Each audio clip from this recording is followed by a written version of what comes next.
And we are back with culture and etiquette expert Sharon Schweitzer. So we are going to be talking next about wedding season. That's right.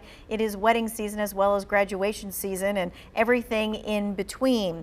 All right. With weddings in mind, of course, people want to know all of the things like what are unique wedding gifts ideas for couples?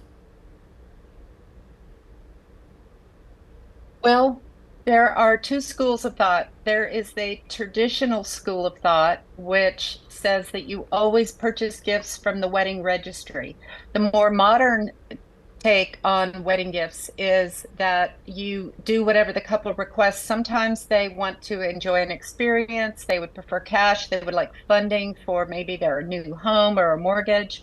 So it really depends on you as the gift giver in terms of what you would like to do. And if you decide you want to do maybe cash or a gift card, sometimes people will pair that with something very personal from the registry so that they have a combination gift. Okay. And so then the next question would be is what is the appropriate amount of money to give as a gift?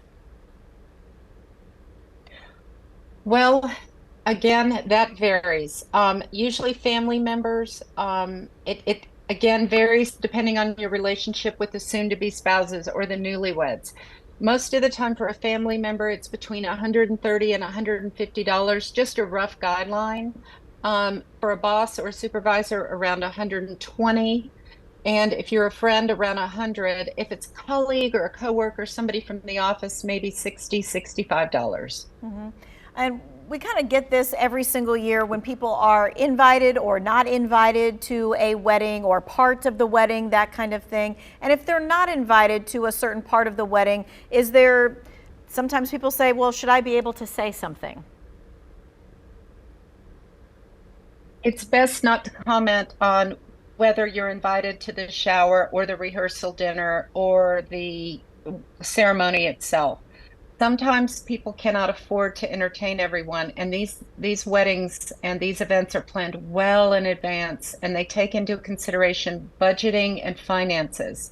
So sometimes things are limited and it's a more intimate gathering.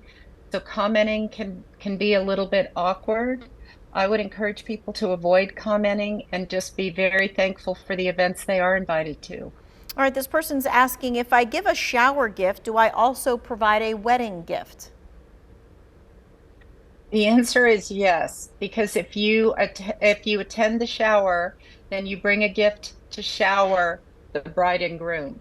If you're invited to the wedding, there are again two schools of thought. The traditional school of thought is that you give a gift of enough value to cover your plate or cover your meal. Now, that is not the current trend. The current trend is to get something for the couple based on your relationship with them. Okay. Back to college graduation and high school graduation. Someone says, if you have a student who gets many degrees, do you give them a gift each time they get a different degree? Well, the answer is yes, you do, because that student has done quite a few things for accomplishment. Maybe graduated high school, graduated college, got an MBA, then went on and got a doctorate degree. That is something to really, really be proud of. And that takes a lot of work, a lot of dedication. So I would encourage you to acknowledge that and give them a gift. And it does not have to blow your budget. It can be a very modest gift or at least a card.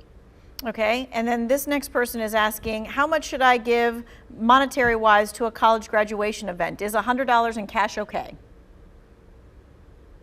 Oh my gosh, that's a wonderful gift. Very gracious, very generous. I can't imagine any graduate not being happy with $100. That's lovely.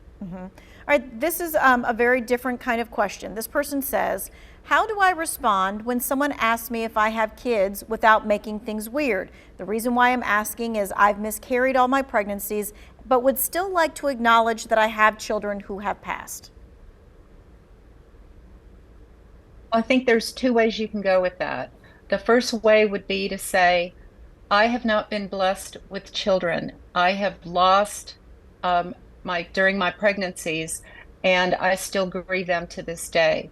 The other way to do that would be to ask them to repeat their question. Sometimes people will not repeat the question if they realize it's inappropriate or awkward. But if you want to acknowledge your children, I think you approach it from the way of it being a blessing.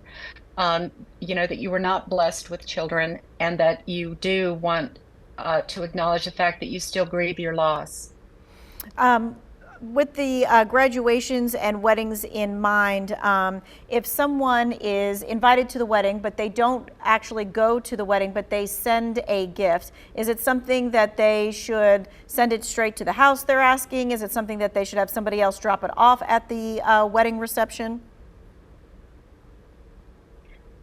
There are a couple ways to approach that. I encourage people to order the gifts from the registry or online, and many times they will ship it for you. That's just included. Once you select what you like, pay for it, they ship it directly to the happy couple or to the graduate, and then you don't have to worry about taking it or when it gets delivered, because sometimes people go on trips or travel, or they may have the gifts sent to the parents' home. It really varies depending on the couple.